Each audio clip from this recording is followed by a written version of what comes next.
You are listening to Radio Bilingüe on WBFO FM HD3 Buffalo, powered by Sin Fronteras Western New York and presented by Batavia Downs Gaming and Hotel. More information at bataviadownsgaming.com.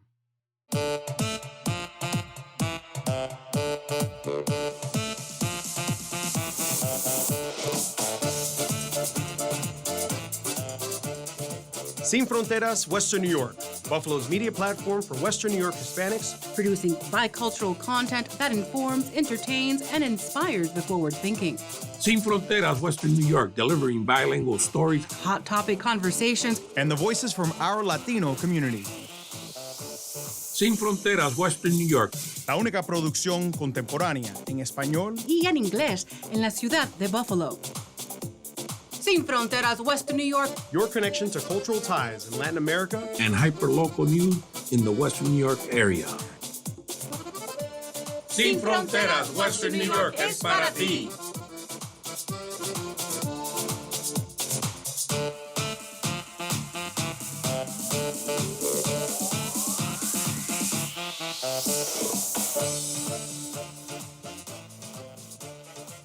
Welcome to yet another episode of Sin Fronteras Western New York.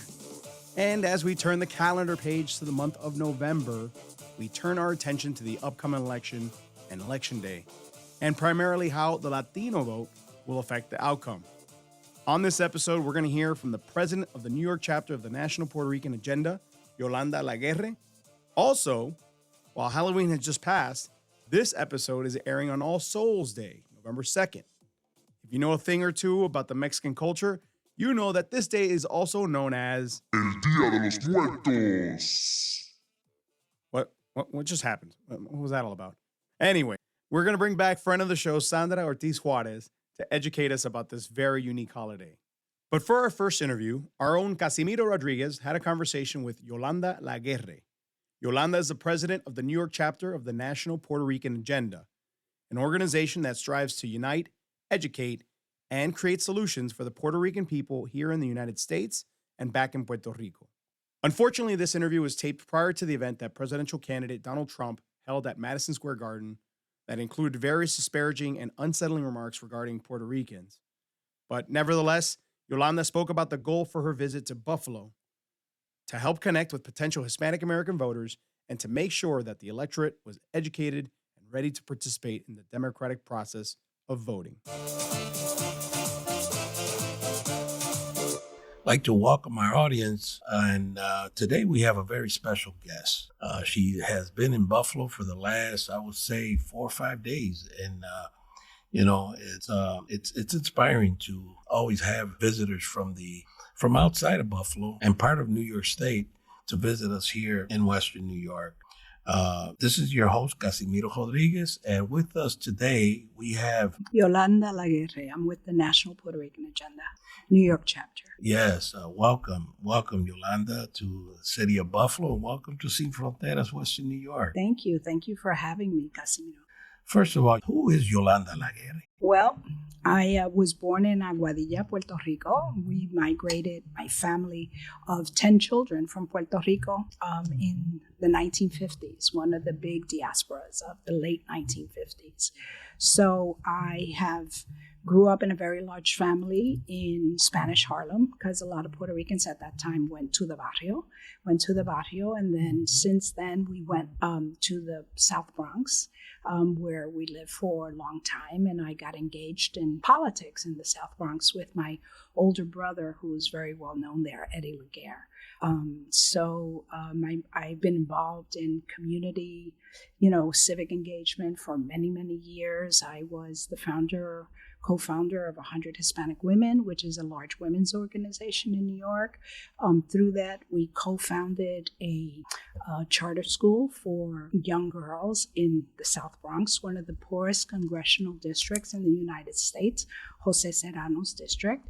It's called the Bronx Global Learning Institute for Girls. It's a special school because it's single gender, dual language school. So it's one day English, one day Spanish. We started with K-5 and we got our charter, and then we asked for an extension. We were approved for up to the 8th grade. So now it's K-8. And we have 500 girls there learning to be global citizens. That's the focus, and on leadership. So I've done that. And then with 100 Hispanic women, we also co-founded 3 very important scholarships for women with the City University in New York. One is for young women pursuing associate degrees. Another is for young women pursuing bachelor's degrees. And another one is for young women pursuing master's and doctoral degrees. That was my baby. I birthed it, I founded it, and we have since rewarded over 300 scholarships to young women in, pursuing higher education.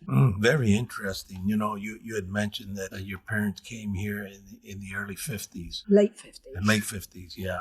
And that's when a lot of the Puerto Rican and Hispanic Latino communities started to grow statewide and nationally. They came from Puerto Rico and many different parts of Latin America. It's very interesting. It's the story of many Hispanics nowadays that were able to relate to that. You speak about education and these scholarships in the school that you founded and what have you. What is your background?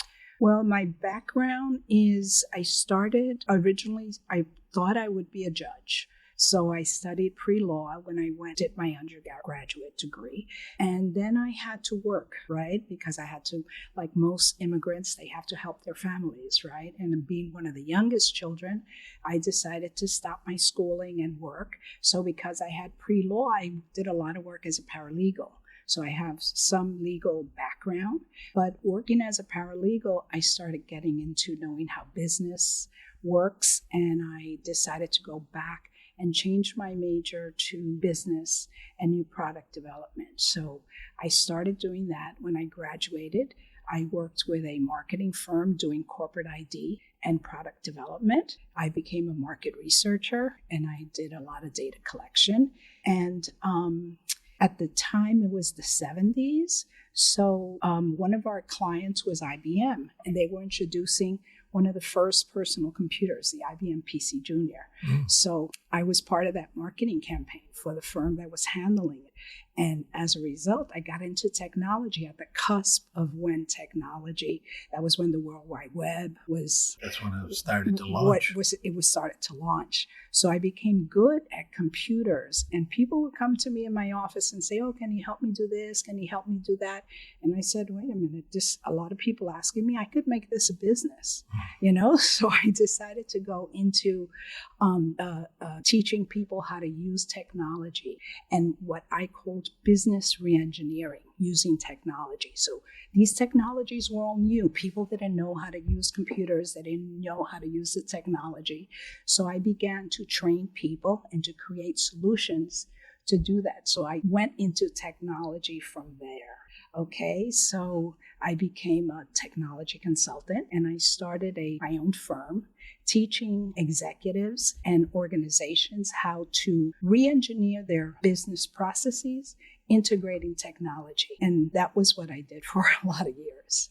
Very interesting. Artificial intelligence today is something like, what you did with computers back then. That's what the evolution of artificial intelligence nowadays is starting to, launch and starting to develop some traction. Your background is very interesting. Are you an educator? Well, because I was doing training, that is some type of professional education. So I started training people on how to use technology, but then I became a mom and I had a daughter, and my daughter had special needs.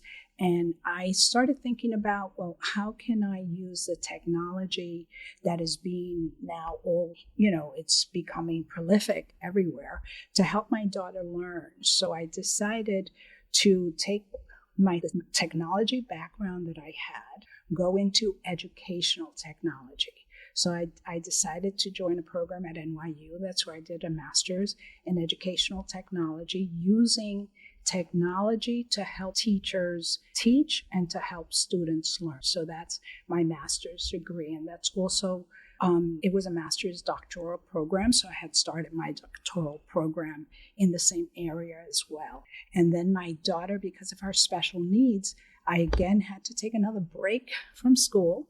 Again, like many families, they have to help, the other members of their family. So I decided to take a job, stop my studies, take a job, and I became a New York City teaching fellow, because New York City teaching fellows gave a transitional license to educators, to people, provided that they go to a high needs school.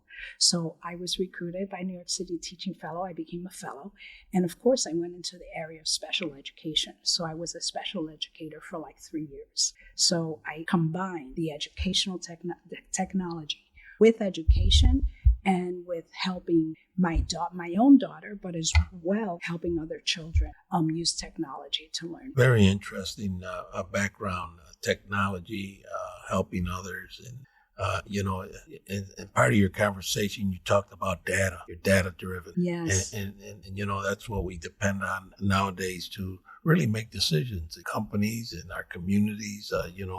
Data is very important to be able to help us navigate, to find solutions for any of the issues that face our communities nowadays. Yes, and in education, it's really important because it's data-driven instruction.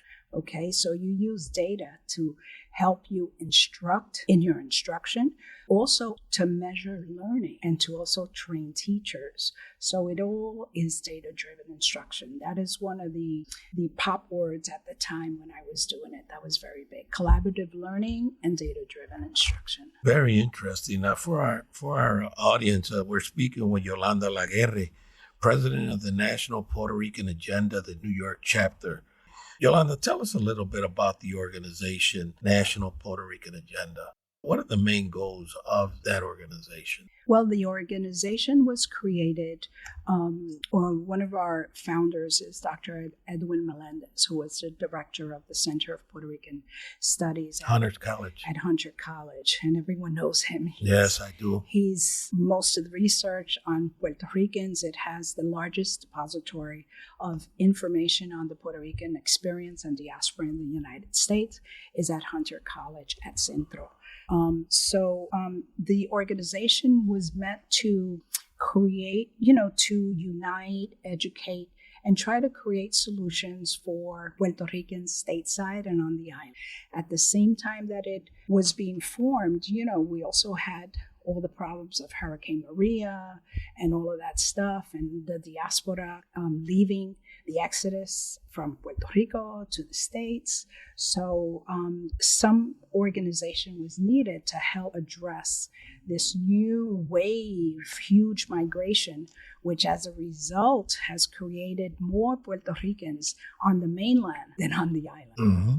You mentioned El Centro, the Puerto Rican Studies component of Hunter College, and Edwin Melendez, that was the president and CEO there? He was the director. The director. He was director, and he's my mentor, and he was the one who recruited me and involved me in the organization. Yeah, and here in the University of Buffalo, back in the 1970s, there was a Puerto Rican Studies program here at the University of Buffalo.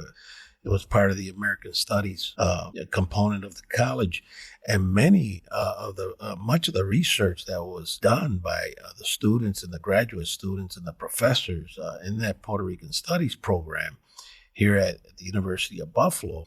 I believe that El Centro, the Puerto Rican Studies component of El Centro, Hunter College, is the place where these files are kept today. Yeah, the largest archive and collection of studies of culture, history of Puerto Rico and of the diaspora especially, is kept at Centro. Yeah, very, very interesting. The Hispanic Heritage Council, and now that we're in the beginnings of the construction to build the Hispanic Heritage Cultural Institute, we've reached out to the folks at Centro. Because one of our elements within the Institute will be a museum. And it's going to be an educational arm for the community. And we're already starting the dialogue to be able to hopefully, gather some of that, some of those research papers and what have you that were developed by back then the graduate students and the undergraduate students. Bring them back to Buffalo so that they can, because a lot of that research talks about the evolution of our community here in Western New York. So we want to be able to bring that information back to the community so that our future generations can understand the evolution of our community here in Western New York. How does your organization engage with local communities? Well, we try to build local partnerships to listen and to learn about the local communities. We go into the communities to encourage and engage people civically. And right now we're really doing a big drive for the elections. This is a very important year for the elections, the presidential elections. So the National Puerto Rican Agenda, both at the national level and at the New York level, have been focusing on civic engagement. Getting information out to the voters, trying to motivate voters, and also to register voters. So in Pennsylvania, for instance, Pennsylvania and Florida, we've been doing a lot of caravanas. Very typical in Puerto Rico. Everybody does that. That's for Puerto Ricans to get them out to vote. They're used to that. That's something that's very known to them. So they do the caravans and they go from community to communities doing nonpartisan voter messages, get out to vote. So we've been doing that in Pennsylvania and in Florida. What New York has been doing is a lot of one-to-one voter engagement and voter registration.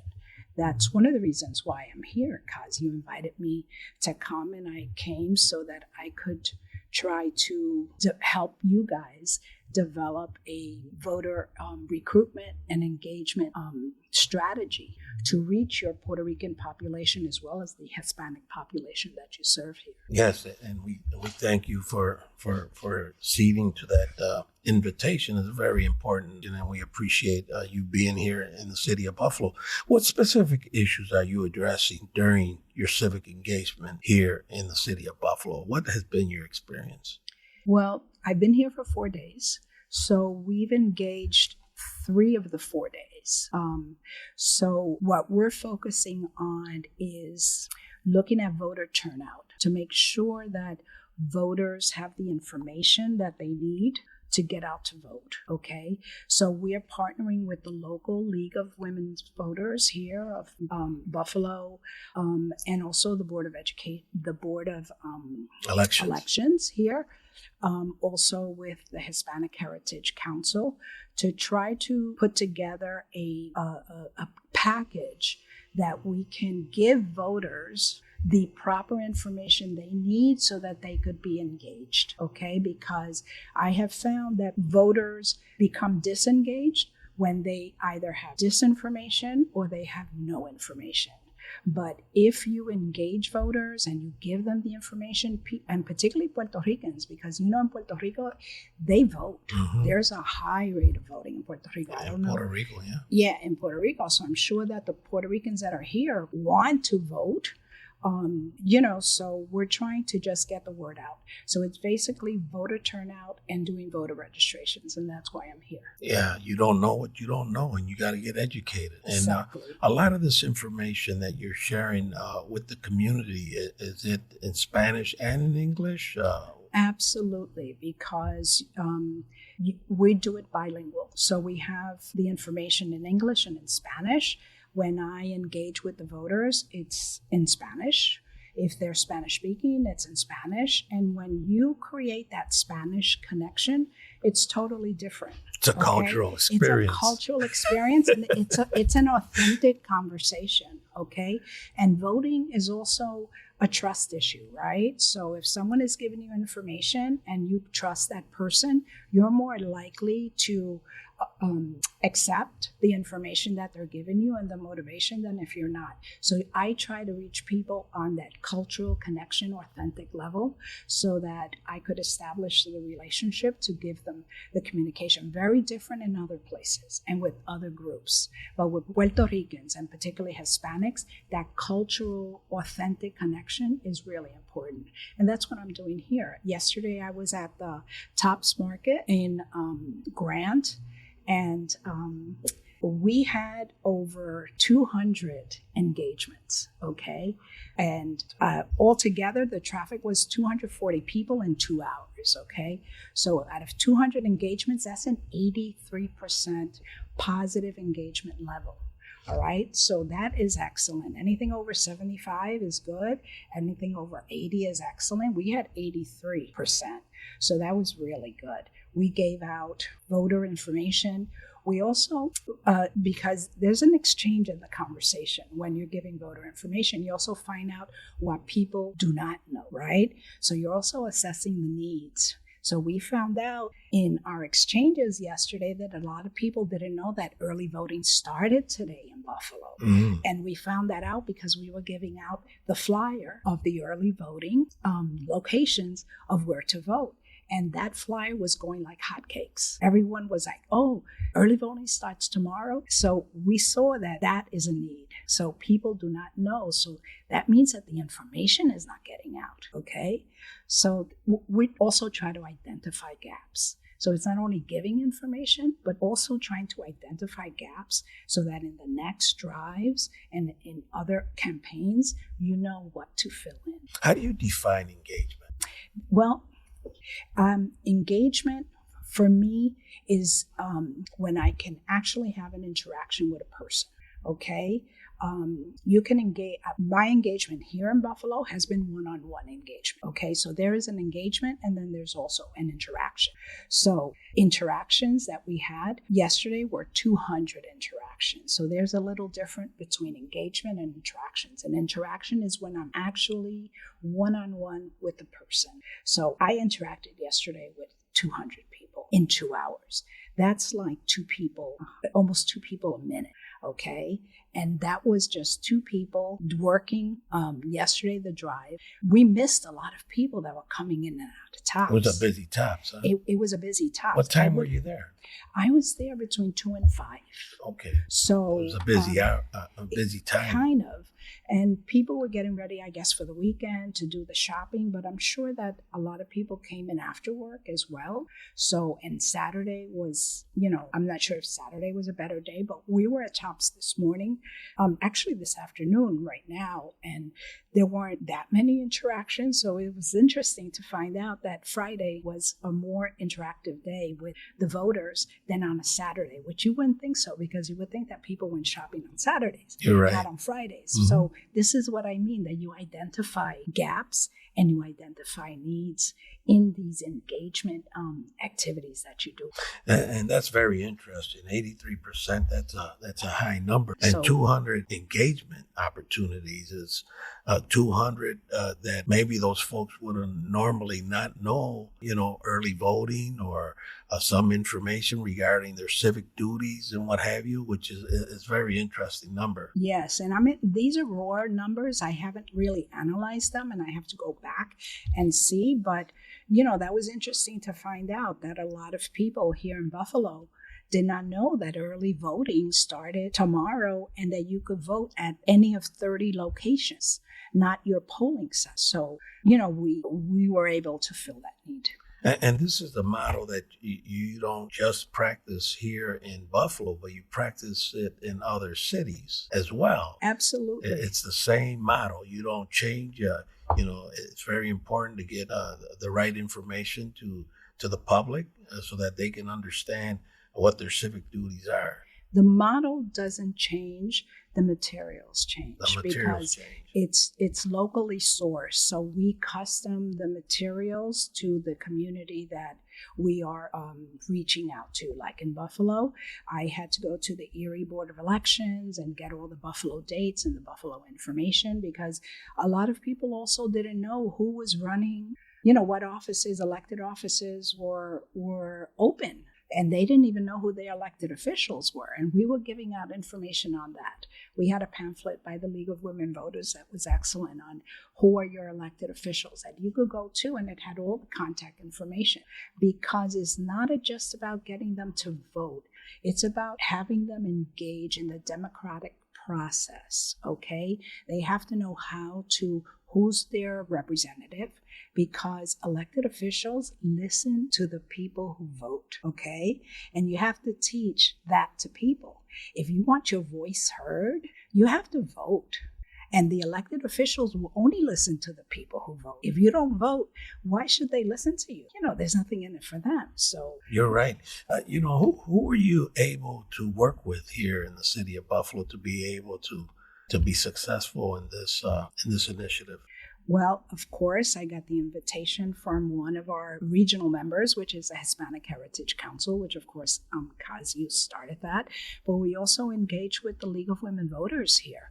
The League of Women Voters does this kind of work. They're all into civic engagement and voting, and also with the Board of Elections. So those are the three main partners that we had when we came here, but we all did it under the umbrella of the Hispanic Heritage Council.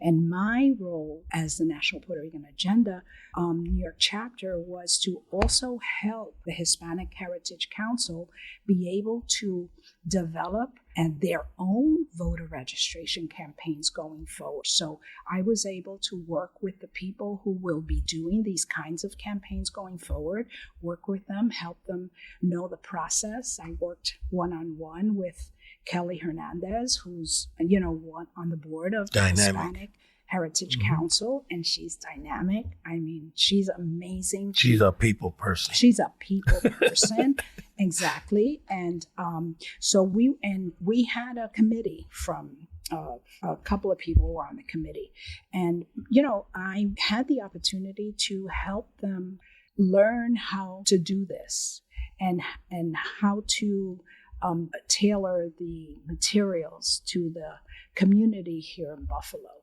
because it's also about sustainability, okay? If you can't sustain the movement, and it's about sharing resources and building coalitions, which we'll probably talk about that later, because that's also one of the reasons why I'm here, is to build a coalition, especially with your organization, Kaz, the Hispanic Heritage Council, because there's power in numbers, okay? And we'll talk about that later. But it's very interesting, Yolanda, and, we've had this conversation. The Hispanic Heritage Cultural Institute is going to be an educational institution, apart from being a cultural institution, and a place where, we're able to preserve our history and our heritage and our culture. But, one of the arms to the programming that we plan on executing from the Institute will be civic engagement, a very important one. And I remember when I met you back in Philadelphia, a year ago, I believe it was, and I got to know what the National Puerto Rican Agenda does. And I saw that there was a lot of similarities and a lot of connections that, we're able to make to help our community and educate our community. And that's one of the reasons why, we've invited you to the city of Buffalo, because we need to be taught so that we can teach. And you know what? I was able also, being organic, to bring in my technology here, my technology background, because I integrated into this drive the use of QR codes. Oh, okay? You're right. Yes. I saw that. Yeah, so we use QR codes so that people could scan. We created them specially for the resources here, the local resources, and for the Hispanic Heritage Council, so that when people came to the booth, if they needed information, they could just scan it on their phone very quickly. And a lot of people don't like paper. You got to meet people where they're at. That's right. And particularly the young people. So the use of QR codes became very, very helpful and effective. Yeah. We're speaking with Yolanda LaGuerre, president of the National Puerto Rican Agenda, the New York chapter. She's here in Buffalo. She's been here for the last 4 or 5 days, and we really appreciate her visit. She came here to train, members of the Hispanic Heritage Council on their civic engagement initiatives. And, a lot led up to her visit here in Buffalo. She's been working with Kelly Hernandez for the last several weeks and months Yes. preparing, what is actually happening here in the city of Buffalo during this week. Yolanda, tell me one thing, with your experience being in Buffalo and being able to appreciate, the community and this interface, this engagement, what are the challenges that you see that the Puerto Rican community faces here in the city of Buffalo? Have you been able to really analyze that? Well, I know language is an issue. Being bilingual makes a difference. So having bilingual materials helps in Buffalo. Also, there was a lot of distrust in the elections, I guess, because of the political climate that's all over the country right now. So a lot of people are turned off to the elections, and they don't want to vote because they're not sure what's in it for me. I spoke to a man yesterday who told me that he voted for someone that he believed in the last election, and then when he got into office, he started talking about that he doesn't like Puerto Ricans. So he got really turned off about it. So you have to talk about changing attitudes, okay? So, and you change attitudes with information, all right? If people have the right information, you can change their attitude. It's all about data. The same thing we were talking about, data-driven instruction. It's the same thing. Yeah, and it's a bipartisan conversation, exactly. To be able to inform and communicate and educate the community about those different points of view. Are there opportunities for growth and support within you think in the local community here in Buffalo? What's your experience, okay, coming from the Bronx? Yeah. Okay, and your experience nationally with the National Puerto Rican Agenda. Do you see that there's opportunities for growth here within our own local community? Absolutely. Absolutely, there's opportunity for growth. Local support is critical. For everything that you do, you have to have local support. You have to collaborate with local groups like Hispanic Heritage Council, right, to create coalitions. So this is where we can start the conversation on coalition building, all right? It takes a village to do this, and you have to, no single one organization can fully represent a community, okay? Because you also have to have diverse perspectives. It was interesting, the conversation, Kaz, that we were having the other day when you said that you created an event with the Puerto Ricans and the Polish community, okay? And when you created you remembered that. Yes, when you created that created a diverse conversation, because you have to build community. It's not just building your community.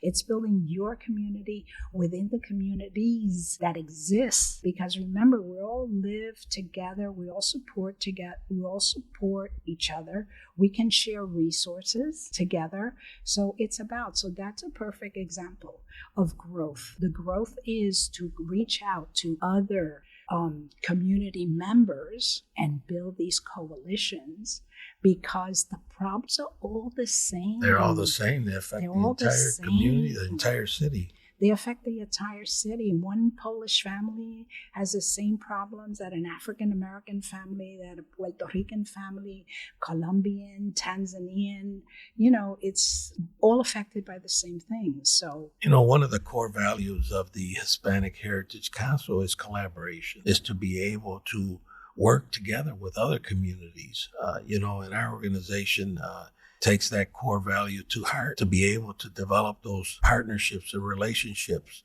to be able to work together. Because like you said, the problems that exist, the ills of the community are common. They're in all communities. And we need to work together with our government and our elected officials to be able to resolve them.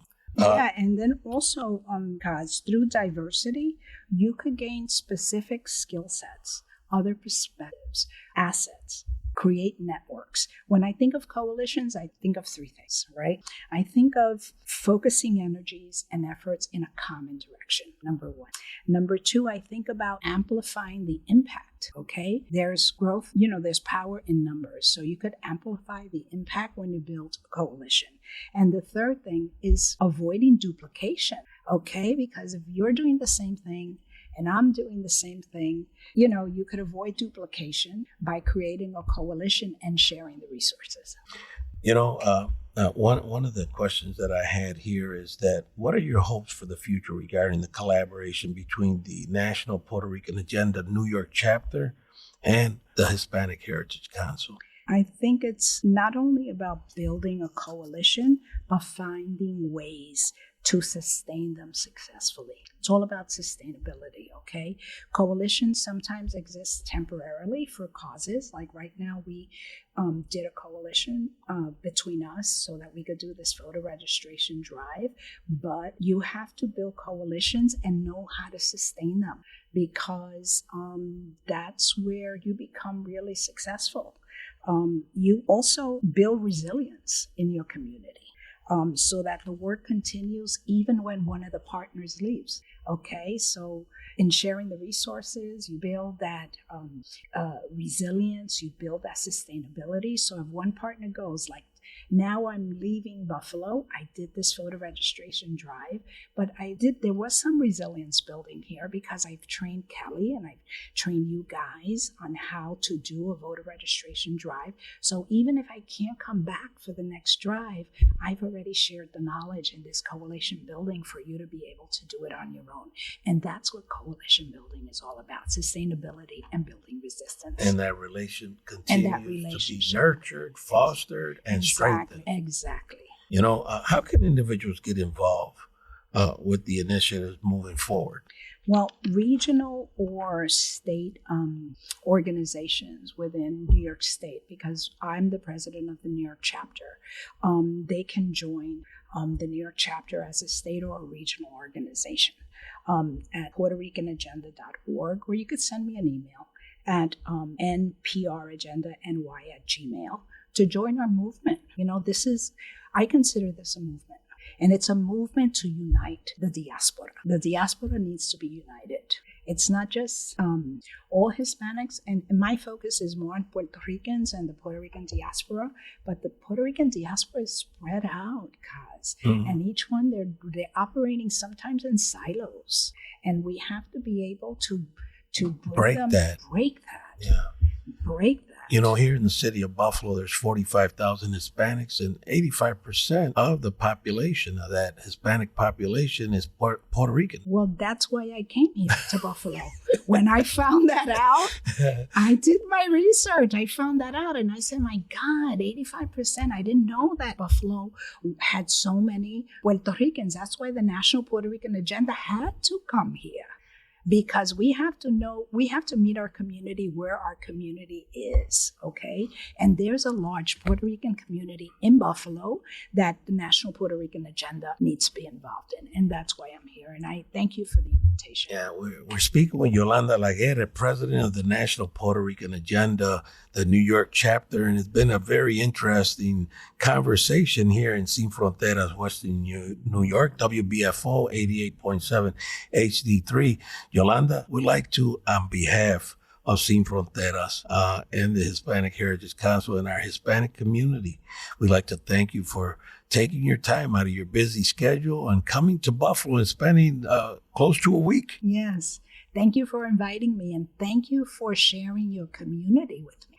I leave Buffalo enriched. Thank you. Thank you very much. And you will be back. Yes, I will be back. Thank you, Yolanda.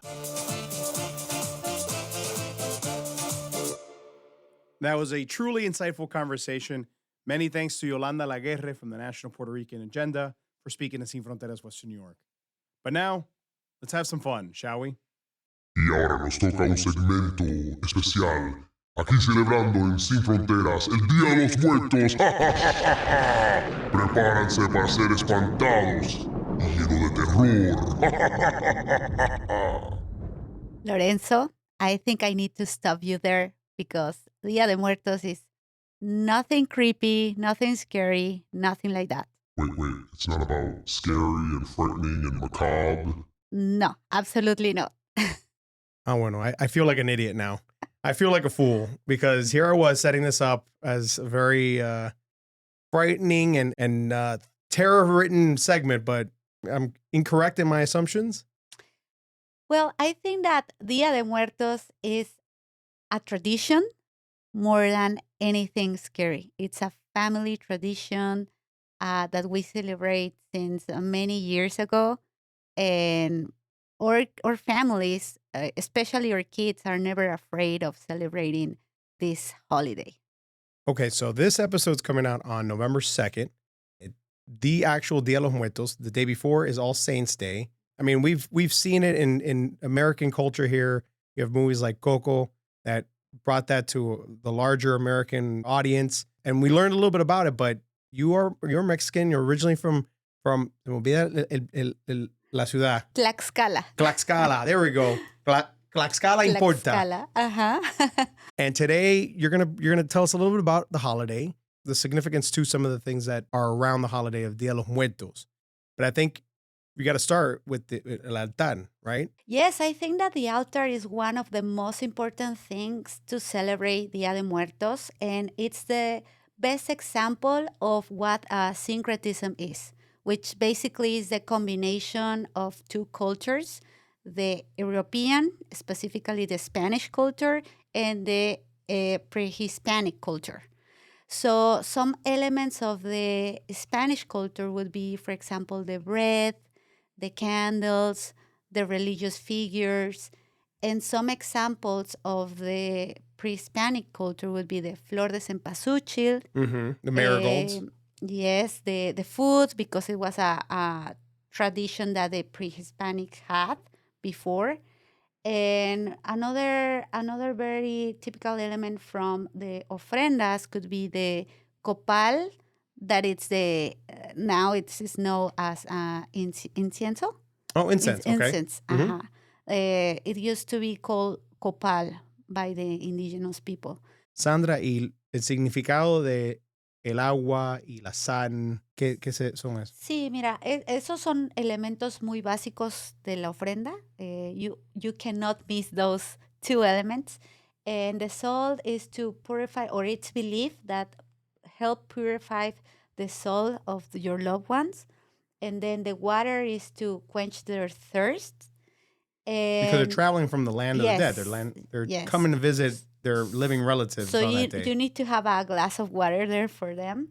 And the candles, for example, help them find their way back home for that day, because they can be lost or something. So you have to put those candles there for them.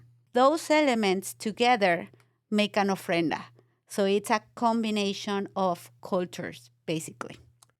I know I went deep into the history of it, and there's roots in the Aztec culture, and it's observing the dead and observing those who have passed on to the whatever great beyond there is. But I love the idea that death is not seen as this foreboding or just ominous negative thing in Mexican culture. This holiday is almost celebrating it, right? It's celebrating the lifespan of one and then what's to come afterwards. Am I correct? Yeah, that's correct. I think that for a lot of us, celebrating Dia de Muertos is, we really believe that those days we are going to receive our family members. So we prepare for that, as they will really come back home. And with that intent, to start an ofrenda, for example, it's important to have 3 different levels, Okay. which represent, the first level represent the purgatory, the second level the life on earth, and the third level represents heaven. So once you have those 3 levels, you can start setting up your ofrenda properly, with candles, with cempasúchil flowers that are the most representative element for an ofrenda. Then you have the water, the salt, and candles, the photos of your loved ones, their favorite food. That's very important. I think that the most important element from an ofrenda is the food, because that's how you honor your loved one. And as I was saying, it's like inviting them to your house and offering them what they used to like when they were alive. If they're going to come back and visit, you want to be welcoming and have Exactly. some of the food that they liked. I love that. I love that you honor your loved ones with some physical manifestation of them. And and what better way than food? You also have a recipe for Dia de los Muertos. Is that correct? Yeah. You're all about gastronomia and culinary arts, and you have a Dia de los Muertos recipe. Yeah, no, I first of all, I have to say that Mexicans love food. And we have so many different recipes. For Dia de los Muertos, is very typical to include hot cocoa or chocolate caliente, your pan de muerto, which is very typical. Mole, it's another traditional dish that people prepare for those days. And then we have dulce de calabaza, which is made with pumpkin coated in small pieces with sugar, cinnamon, and cloves. And everything is mashed. And then you have like a puree, basically, like a pumpkin puree that it's sweet. And it goes perfectly with, for example, the pan de muerto. If you cut it in half and then you spread that pumpkin puree, it tastes delicious. So, I mean, a lot of people used to eat, obviously, if it doesn't go bad the next day. For example, you cannot do that with chicken or things because the food stays there for 2 days. So some people used to eat the leftovers on November 3rd. That it's the day that the ofrenda it's pick up or clean. People love to eat the leftovers, like for example the sugar skulls, the chocolate skulls, the pan de muertos bread. But there's another belief. Some people think that it's not very good to eat that food because it's like how we say in Spanish, the mal augurio. So it's not very... It's for somebody else, not for you. Yeah, it's not very, very recommended. But obviously, for example, in my case, when I was a kid, my cousins and I always waited until the 3rd, November 3rd, that we know that the ofrendas go away to grab the chocolate skulls and the sugar skulls and eat them. So that was our favorite day because we used to eat all the chocolate and the sugar skulls. You had to wait and then finally you can crack into all the sweet stuff. That's right. Again, the idea of death, it's not this negative thing, right? Like how was your personal experience with the holiday? Well, as I remember that day, since I was little, we used to get together, the whole family, to cook the favorite dishes of our loved ones. So the tradition, I would say it's more about cooking and preparing and getting ready for the visit of your loved ones. So it's like, imagine one day that you're going to have like super special guests to your house. So you clean the house, you set up the table, you make their favorite food. So this is basically the same feeling. Like our parents used to tell us, like, our loved ones are coming tonight. So we started preparing and making food since the morning, and then setting up the ofrenda. So every person had different tasks, right? Like, for example, you and your cousin are gonna put the calaveritas de azúcar on the ofrenda, and I'm gonna cook the mole, and you're gonna bring the cempasúchil flowers. So every member of the family has a task to accomplish that day, but it's like a celebration. It's like we're gonna be host of someone that we love so much, and it's more about that, more than like anything scary or creepy. It's a beautiful tradition, in my opinion. Counter to what I first portrayed it as. Pero Sandra, it's a 2-day event, correct? Yes. It's celebrating 2 days. The first day is celebrating infants and los angelitos that didn't have the full life and passed on.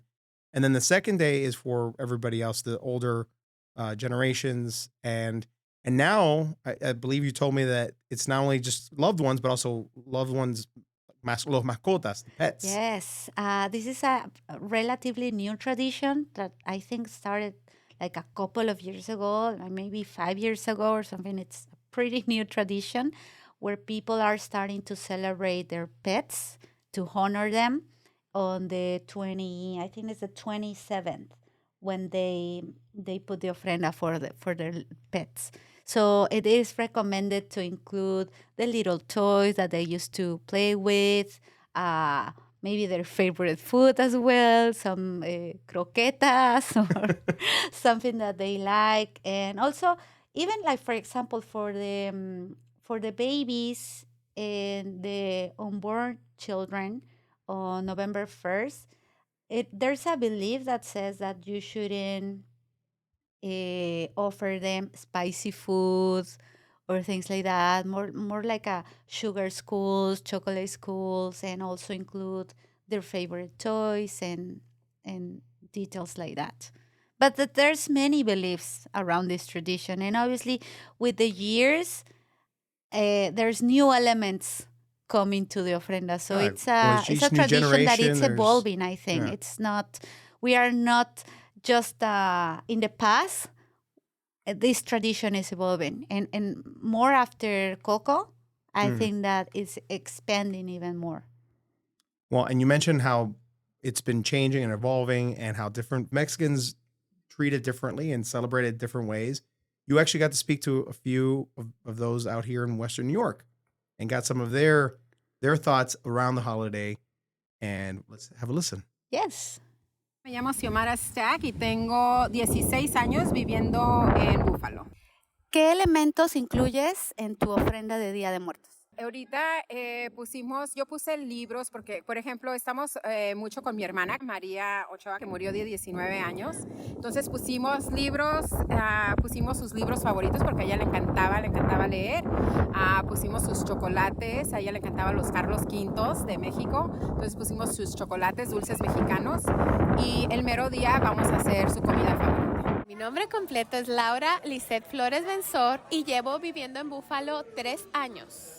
Me mudé aquí febrero 2021. Este año en especial va a ser para mi tío José Luis, que falleció este año, y a mis abuelos y a los abuelos de mi marido, y mi primo Paco, que murió hace 10 años. ¿Por qué crees que es importante poner la ofrenda estando aquí en Búfalo en el Día de Muertos? Porque es muy importante mantener nuestras tradiciones mexicanas vivas o las tradiciones de nuestro país de origen. Es el primer año que lo voy a hacer con mi familia y es porque quiero que ellos conserven esta tradición también con el paso del tiempo. ¿Qué elementos vas a incluir en tu ofrenda que ya tienes planeado? Bueno, las flores de cempasúchil, pan de muerto, comida tradicional de nuestros familiares que ya fallecieron. A mis abuelos y mi tío y mi primo les encantaba la cerveza, entonces va a haber caguamas. Fotografías, por supuesto. También compré unos adornos como alebrijes y cosas tradicionales mexicanas, adornos mexicanos, como los zarapes y las calaveras de azúcar, y creo que es todo. Mi nombre es Miriam Keigan y llevo viviendo acá 16 años. ¿Por qué consideras importante poner la ofrenda el Día de Muertos?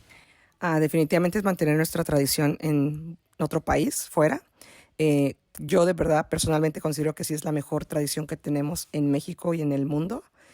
Creo que esto de exponer la muerte de forma divertida o de forma como honor y no de forma como, ¿no?, con miedo o, ¿no? O sea, realmente es un concepto tan único de México que sí quisiera que mis hijos no le tengan miedo a la muerte, que lo vean como un proceso natural de la vida, y creo que la ofrenda representa como al 100% todo esto, y que cuando pues yo no esté, ellos continúen como que me van a poner en mi ofrenda cuando fallezca, y lejos de que lo vean como algo martirizado o con dolor, lo hagan como algo bonito, como yo aprendí.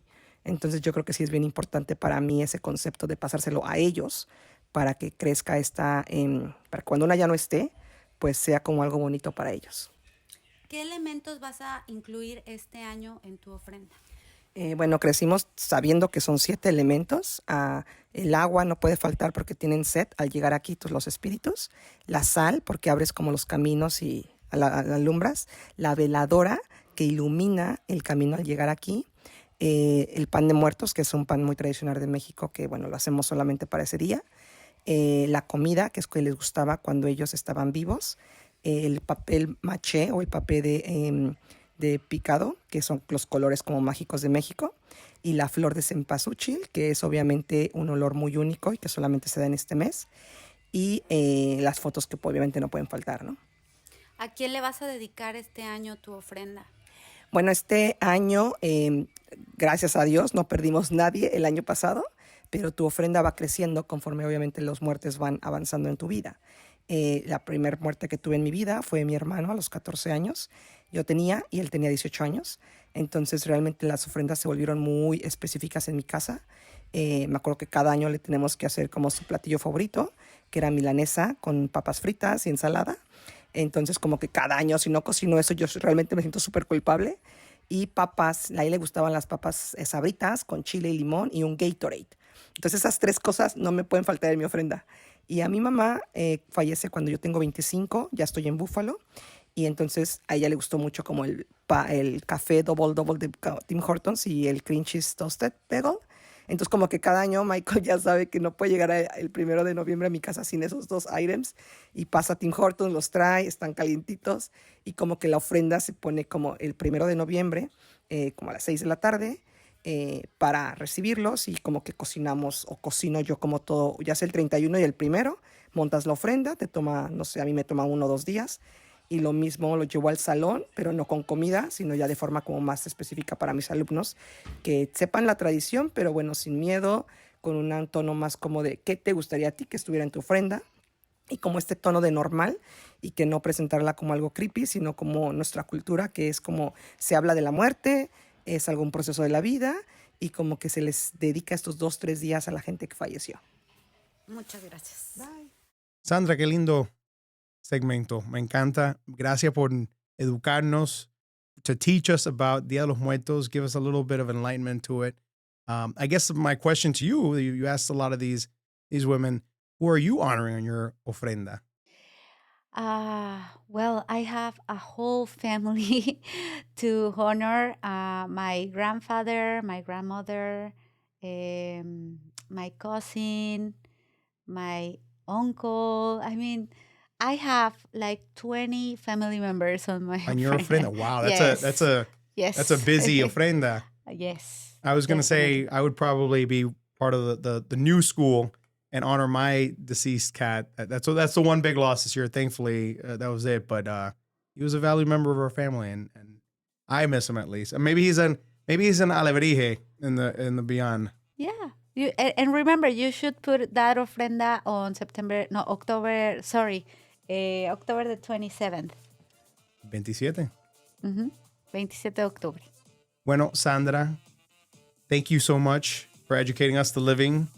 For those that we've lost, we honor them today. And we thank you for listening to Sin Fronteras Western New York. My name is Lorenzo Rodríguez. Sandra, thank you so much for joining us. Thank you so much for having me. And our thanks as well to Yolanda LaGuerre for joining us with Casimiro Rodríguez. And thank you again for listening to us on Sin Fronteras Western New York.